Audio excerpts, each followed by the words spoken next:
Selamat datang di konten bedah film paling red flag tahun ini.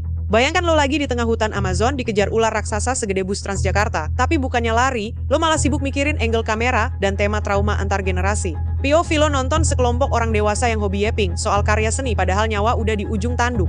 Kita bakal lihat gimana seekor ular malah jadi korban pemakaman aneh gara-gara sutradara yang ambisinya melampaui logika. Tonton sampai habis kalau lo mau lihat pahlawan kita selamat dari maut bukan pakai senjata, tapi pakai air seni dan tupai mati. Ini bukan cuma soal bertahan hidup, ini soal gimana kebodohan kolektif bisa jadi film horor yang sebenarnya. Kenalin Dak, sutradara spesialis video kawinan yang jiwanya terjebak di film horor kelas B. Dak lagi krisis identitas karena kliennya cuma mau video nikahan yang standar, padahal dia pengennya ada monster selokan. Pas lagi ngerayain ulang tahun yang suram, Griff temennya yang ngaku aktor Hollywood padahal cuma figuran di serial SWAT dateng bawa berita bohong. Griff bilang dia punya hak cipta film Anaconda dari janda penulis Jepang. Padahal itu cuma scam biar dia bisa ngerasa jadi bintang lagi. Dengan modal nekat dan duit pas-pasan hasil pinjaman bank yang cuma $9.000, sirkus Buffalo ini berangkat ke Brasil buat bikin sequel spiritual. Mereka bener-bener definisi orang kota yang kena FOMO petualangan tapi nggak tahu bedanya hutan sama taman kota. Sampai di Brasil, mereka ketemu Santiago, pawang ular yang kayaknya lebih butuh terapi mental daripada ularnya sendiri. Santiago ini pikme banget soal ular, dia nganggep anakondanya yang namanya Hathor itu seksi dan temen baik.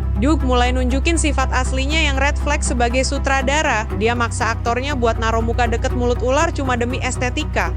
Di sini kita lihat eskalasi kegoblokan. Griff yang tadinya takut mulai sok jagoan, Claire yang bingung kenapa dia mau ikut mantan suaminya yang toksik, dan Kenny si tukang mabuk yang kerjaannya nangisin ular mati. Bukannya syuting beneran, mereka malah kejebak drama internal yang lebih ribet daripada nyari ular raksasa di semak-semak. Momen paling mental breakdance adalah pas Hathor si ular kesayangan mati. Bukannya bersyukur bahaya berkurang, mereka malah bikin upacara pemakaman lengkap sama nyanyian sedih. Gua nggak paham lagi, ini film horor apa musikal duka. Di tengah duka yang gak jelas ini, Griff malah mabuk bareng Santiago dan mutusin buat nyari ular baru di tengah malam. Hasilnya, Santiago hilang dan mereka malah nemu mobil camping butut di tengah hutan yang ternyata isinya mayat. Di sini skill bertahan hidup mereka benar-benar diuji, terutama Kenny yang malah kena masalah penglihatan tiap kali ada bahaya, tapi herannya masih bisa mikir soal sup hangat dalam bentuk kursi. Benar-benar sirkus berjalan di Amazon. Ternyata kapten perahu mereka, Anna, adalah bos penambang emas ilegal yang lagi cosplay jadi orang baik. Di saat nyawa terancam senjata api, Dak masih sempet-sempetnya yapping soal naskah dan mecat Griff dari peran utama.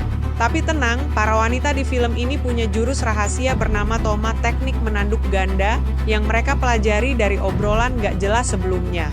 Bayangin, penjahat bersenjata kalah cuma gara-gara disundul kepalanya pakai gaya bumbu Brasil. Di momen ini, filmnya berubah dari horor jadi komedi slapstick yang bikin kita elus dada sambil mikir, kok bisa naskahnya begini?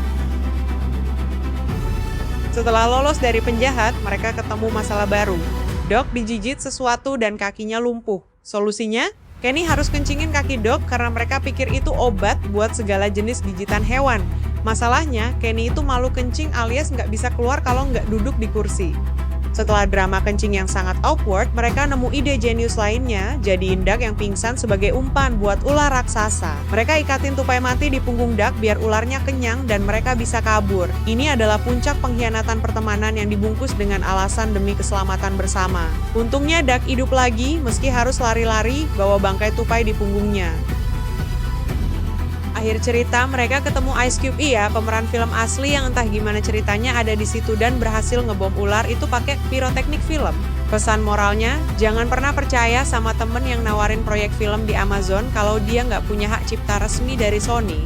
Dak akhirnya sukses jadi sutradara beneran gara-gara film ilegalnya viral. Griff nikah sama Claire dan Kenny, ya tetap jadi Kenny.